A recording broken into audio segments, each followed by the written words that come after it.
جو لوگ زمین میں ناحق تکبر کرتی ہیں ان کو اپنی آیتوں سے پھیر دوں گا۔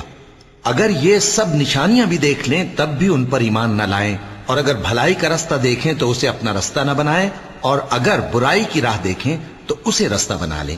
یہ اس لیے کہ انہوں نے ہماری آیات کو جھٹلایا اور ان سے غفلت کرتے رہے۔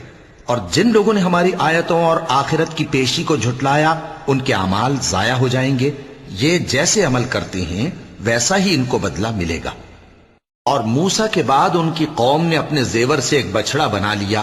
وہ ایک جسم تھا جس میں سے بیل کی آواز نکلتی تھی۔ ان لوگوں نے یہ نہ دیکھا کہ وہ نہ ان سے بات کر سکتا ہے اور نہ ان کو رستہ دکھا سکتا ہے۔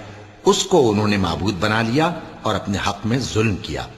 اور جب وہ نادم ہوئے اور دیکھا کہ گمراہ ہو گئے ہیں تو کہنے لگے کہ اگر ہمارا پروردگار ہم پر رحم نہیں کرے گا اور ہم کو معاف نہیں فرمائے گا تو ہم برباد ہو جائیں گے۔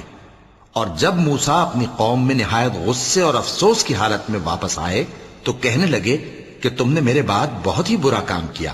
کیا تم نے اپنے پروردگار کا حکم جلد چاہا؟ یہ کہا اور شدت غضب سے تورات کی تختیاں ڈال دی اور اپنے بھائی کا سر پکڑ کر اپنی طرف کھینچنے لگے۔ انہوں نے کہا کہ بھائی جان، لوگ تو مجھے کمزور سمجھتے تھے اور قریب تھا کہ قتل کر دیں، تو ایسا کام نہ کیجیے کہ دشمن مجھ پر ہنسیں اور مجھے ظالم لوگوں میں شامل نہ سمجھیے۔